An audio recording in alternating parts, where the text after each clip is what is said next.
How much more heartbreak can one fan base endure, Clippers faithful? Just when you thought the sting of this past season was starting to fade, a fresh wave of anticipation, mixed with a healthy dose of financial anxiety, washes over us. Are we truly doomed to flirt with greatness, only to pull back at the precipice of true contention because of money? Today, we're not just talking trades. We're talking about a former All-Star, a $60 million enigma, and the agonizing question of whether the Los Angeles Clippers can finally make the bold move necessary to ascend to the NBA's elite, or if they'll remain forever trapped in a cycle of tantalizing what-ifs. Welcome back, everyone, to the channel where we cut through the noise and deliver the unvarnished truth about the NBA's most compelling storylines. Today's deep dive takes us straight to the heart of the offseason buzz surrounding your Los Angeles Clippers. It seems every other day, a new Boston Celtics player is being whispered about as a potential target for the Clips, and frankly, it's starting to feel like a full-blown invasion. First, it was the tantalizing whispers of Jrue Holiday's name. A championship-caliber guard, a defensive stalwart, the kind of gritty veteran presence that could undeniably elevate this team. Then, the rumor mill spun even faster, connecting the Clippers to the dynamic, versatile Derek White, another player whose two-way prowess would fit seamlessly into Ty Lue's system. But now, buckle up, because the latest and perhaps most intriguing name to emerge from the Celtics roster is none other than the towering, sharpshooting big man, Kristaps Porzingis. Bleacher Report's Grant Hughes recently threw Porziņģis' name into the mix as an ambitious trade target for the Clippers. And when you hear the price tag, a hefty $60 million, ambitious feels like an understatement. But let's dissect this, shall we?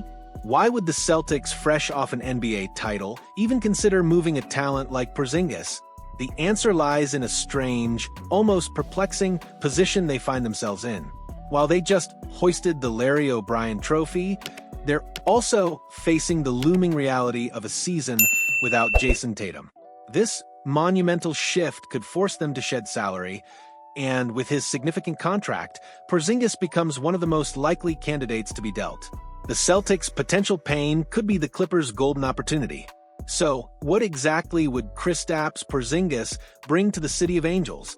On the surface, he offers some incredibly interesting, albeit complex, options for the Clippers' rotation. The immediate thought for many might be, can he replace Ivica Zubac? And the honest answer, based on his injury history, is a resounding no. Let's be blunt. Porzingis has never played more than 72 games in a season, and in his decade-long career, he's only cracked the 60-game mark a mere 3 times. Relying on him as your primary, everyday center would be a gamble of epic proportions, a roll of the dice that the Clippers, given their own injury woes, can ill afford. However, where Porzingis truly shines and where he could be a genuine game-changer for the Clippers is in a more flexible, hybrid role. Imagine him not as a direct replacement for Zubac, but as an elite power forward, a player who can slide over to center when Zubac is off the floor.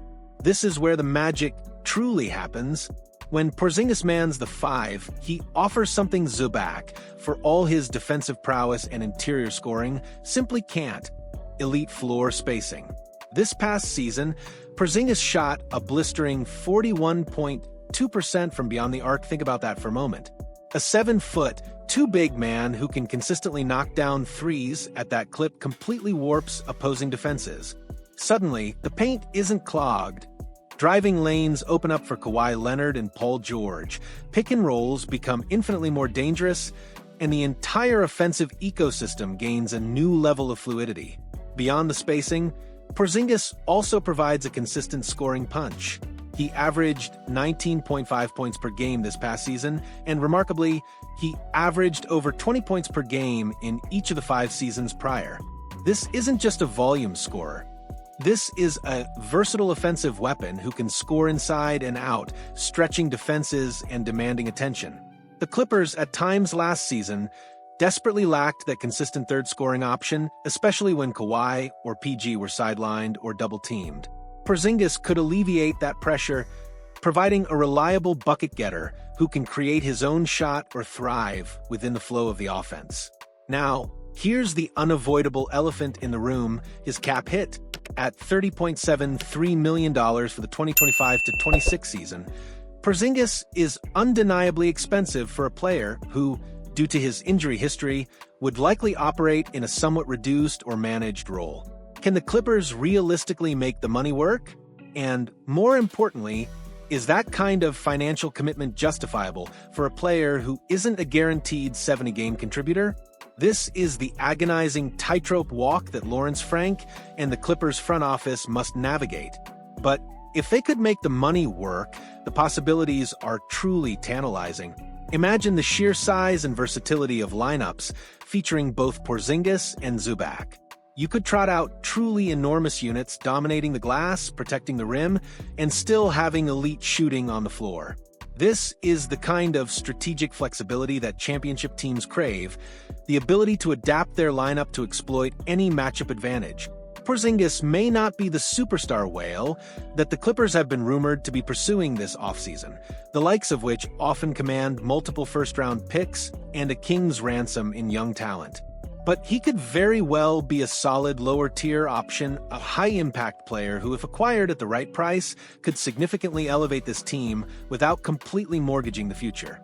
It's a calculated risk, a roll of the dice, but one that could pay massive dividends if he stays healthy and produces. So, Clippers fans, the question burns: is Kristaps Porzingis the missing piece, or merely another tantalizing mirage in the desert of offseason speculation? Can the Clippers finally make the bold, financially challenging move that pushes them over the top? The draft is over, free agency is looming, and the decisions made in the coming weeks will define the trajectory of this franchise. What do you think, Clippers Nation? Would you take the gamble on Porzingis? Is his shooting and scoring worth the injury concerns and the hefty price tag? Let us know your thoughts in the comments below. And if you're as pumped as we are for this off-season drama, make sure to hit that like button and subscribe to the channel. We'll be here every step of the way, dissecting every rumor, every trade, and every decision that shapes the future of the Los Angeles Clippers. Don't miss a beat.